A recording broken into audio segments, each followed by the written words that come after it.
Hi అండి, అందరికీ నమస్తే. ఈరోజైతే మనము ఇడ్లీ కోసం అయితే ఒక మంచి చట్నీ చేయబోతున్నామండి. హోటల్ స్టైల్లో ఇడ్లీలోకైనా లేకపోతే వడలోకైనా దోశల్లోకైనా దేనిలోకైనా చాలా చాలా బాగుంటుంది.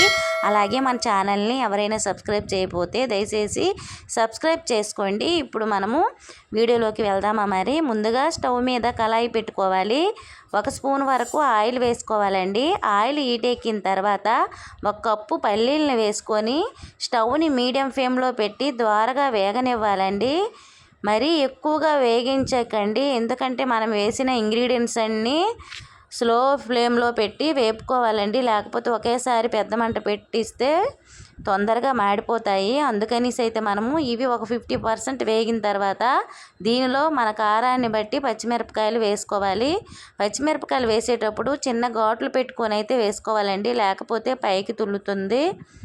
ఇవి కూడా నిదానంగా చక్కగా వేగనివ్వాలి. ఇవి వేగిన తర్వాత పచ్చికరివేపాకు 1 గుప్పిడి వేసుకోవాలండి.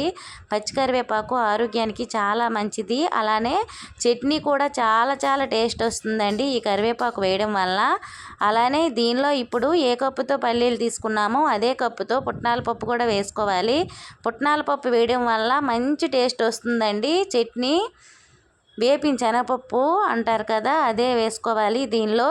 ఇప్పుడు నిమ్మకాయ సైజ్ అంతా చింతపండు వేసుకోవాలండి. చిన్న నిమ్మకాయ సైజ్ అంతా చింతపండు వేయడం వల్ల చాలా బాగుంటుంది. చాలా పెద్ద పెద్ద హోటల్లో చింతపండు వేసే చేస్తారండి చట్నీ. మా అమ్మమ్మ వాళ్ళకి హోటల్ ఉంది, వాళ్ళు కూడా చింతపండు వేసే చేస్తారు. చింతపండు వేయడం వల్ల మంచి టేస్ట్ వస్తుందండి. ఇలా వేపుకున్న తర్వాత చిన్న సైజు వెల్లుల్లిపాయ 1 పొట్టు తీయకుండా వేసుకోవాలండి. ఇలా వేసిన తర్వాత మొత్తం కూడా చక్కగా వేగనివ్వాలి. అలా వేగితేనే చట్నీ బాగుంటుంది, లేకపోతే పచ్చి పచ్చిగా ఉన్నట్లయితే చట్నీ పచ్చివాసన వేస్తుందండి. ఇవి ఎంత చక్కగా వేగితే అంత బాగుంటుంది చట్నీ. ఇప్పుడు లాస్ట్లో మనము 1 అర టీ స్పూన్ వరకు జీలకర్ర వేసుకోవాలి. జీలకర్ర ముందుగా వేసుకుంటే మాడిపోతుందండి, అందుకే లాస్ట్లో కనుక వేసామంటే మంచి ఫ్లేవర్ వస్తుంది ఈ జీలకర్ర వేయడం వల్ల. ఇలా ఒకసారి మొత్తం వేపుకున్న తర్వాత చల్లగా చేసుకున్న తర్వాత మనము చల్లారిన తర్వాత మిక్సీలో వేసుకొని మెత్తగా మిక్సీ పట్టుకోవాలండి.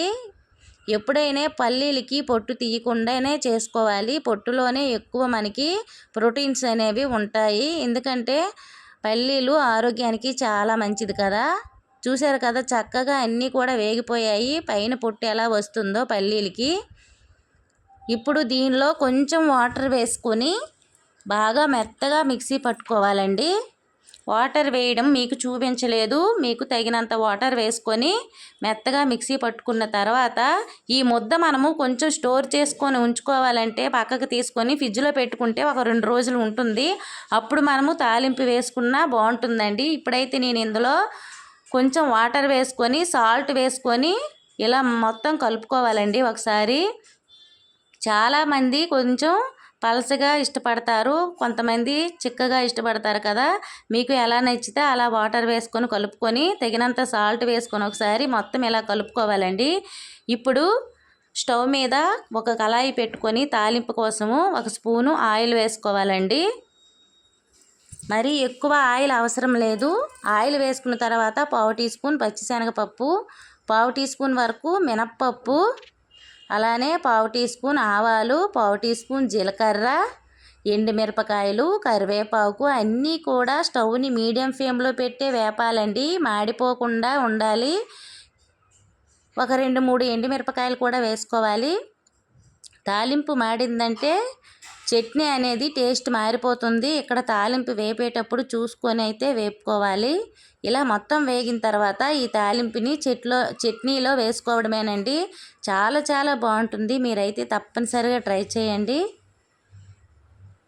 ఎక్కువగా ఈ చట్నీ అయితే మేము ఇడ్లీ దోశకి తింటామండి. ఎక్కువ మా ఇంట్లో చాలా ఇష్టపడతారు ఈ చట్నీ. చాలా పెద్ద పెద్ద హోటల్లో ఈ చట్నీ ఇలానే చేస్తారండి. మీరు కూడా తప్పనిసరిగా ట్రై చేసి మీకు ఎలా వచ్చిందో నా కామెంట్ సెక్షన్లో తెలపండి. అలాగే మీ ఫ్రెండ్స్కి రిలేటివ్స్కి నా ఛానల్ని అయితే షేర్ చేసి సబ్స్క్రైబ్ చేయండి. పక్కనున్న బెల్ ఐకాన్ క్లిక్ చేయండి. నేను పెట్టే ప్రతి వీడియో మీకు నోటిఫికేషన్ ద్వారా వస్తుంది. ఓకేనా ఫ్రెండ్స్, చూసారు కదా ఎమ్మీగా చట్నీ రెడీ అయిపోయింది. Okay friends, thank you for watching. Bye bye.